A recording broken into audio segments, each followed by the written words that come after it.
जय हिंद दोस्तों, कैसे हैं आप सभी और कैसे चल रही है आप सभी की पढ़ाई। आई होप आप सभी की पढ़ाई बहुत अच्छे से चल रही होगी। तो जो एसएससी जीडी का न्यू वैकेंसी आया है 2025 का, मैं उसका सिलेबस बता रही हूँ। देखिए, ये हिंदी का सिलेबस इसमें बताऊँगी। आगे मैं वीडियो अपलोड कर चुकी हूँ रीजनिंग का सिलेबस, जीके जीएस और मैथ सबका। तो आप लोग उस वीडियो को भी ज़रूर देखिएगा, क्योंकि जब तक सिलेबस हमें नहीं पता रहता तब तक हम अच्छे से पढ़ाई नहीं कर पाते। सिलेबस कंप्लीट करना बहुत ज़रूरी होता है। किसी भी एग्ज़ाम का आप तैयारी कर रहे हैं तो सबसे ज़रूरी है सिलेबस जानना। सिलेबस के हिसाब से ही हम अपना आगे का तैयारी करते हैं। तो देखिए, हिंदी का सिलेबस क्या है। वर्तनी की समान अशुद्धियाँ तथा शब्दों के शब्द रूप। अगला है शब्दों के बहुवचन। अगला चैप्टर है किसी वाक्य को अन्य लिंग में परिवर्तन। अगला चैप्टर है मुहावरा व उनका अर्थ। मुहावरा दे देगा, आपको उसका अर्थ बताना रहता है। अगला चैप्टर जो है वो हिंदी का अशुद्ध वाक्यों को शुद्ध रूप करना। जैसे मान लीजिए कोई वर्तनी दे देगा, जैसे आशीर्वाद। ये आशीर्वाद है, इसमें कौन सा शुद्ध है कौन सा शुद्ध है, तो एक अशुद्ध है। जो ये आसमानी रह होता है वो पे लगा रहता है, तो ऐसे दे देगा, आपको बताना रहेगा। शुद्ध अशुद्ध दे देगा, शुद्ध करना रहेगा। अशुद्ध रहेगा तो आपको चूज करना रहेगा कि हाँ कौन सा शुद्ध है।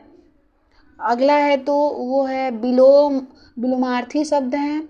अगला चैप्टर है समानार्थी व पर्यायवाची शब्द। और अगला चैप्टर है अनेक शब्दों के लिए एक शब्द। अगला चैप्टर है कहावतें और लोकोक्तियाँ के अर्थ। कहावतें दे देगा, लोकोक्तियाँ दे देगा, आपको उसका अर्थ बताना रहेगा। ऑप्शन में दिया रहता है, आपको चूज करना रहता है। अगला चैप्टर है संधि विच्छेद। संधि विच्छेद करना रहेगा, दे देगा आपको। अगला चैप्टर है क्रिया से भाववाचक संज्ञा बनाना। क्रिया दे देगा, आप उससे भाववाचक संज्ञा बनाएंगे। भाववाचक संज्ञा कौन सी होती हैं? ये अदृश्य होती हैं, ये हमें दिखाई नहीं देती। या नवीन सर का एक ट्रिक है भाववाचक संज्ञा याद करने का, जिसे हम प्लेट में ना परोस सके। जिसे प्लेट में ना परोसा जा सके वो भाववाचक संज्ञा होता है। जैसे जवानी, दुख, प्यार और घृणा इत्यादि, ये सब भाववाचक संज्ञाएं होती हैं। ये हमें दिखाई नहीं देती हैं और ये सदैव एक वचन होती हैं। अगला चैप्टर है रचना और रचयिता।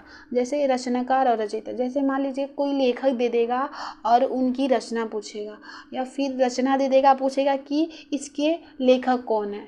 तो यही है बस हिंदी का सिलेबस, ज़्यादा नहीं है। एसएससी जीडी का ज़्यादा सिलेबस नहीं होता है। रीजनिंग भी बहुत कम ही पूछता है। यूपी पुलिस के थ्रू तो कम ही पूछता है एसएससी जीडी में। आई होप आप सभी को हिंदी का सिलेबस समझ आ गया होगा। मैं आपसे रिक्वेस्ट करूँगी कि जितने भी मैंने जिस जिस सिलेबस का सब्जेक्ट का डाली हूँ, आप लोग ज़रूर देखिएगा, क्योंकि वो देखना बहुत ही इम्पोर्टेंट है। क्योंकि जब तक हमें सिलेबस के बारे में जानकारी नहीं रहता तब तक हम अपनी तैयारी अच्छे से नहीं कर पाते। इसलिए सिलेबस जानना बहुत ज़रूरी है।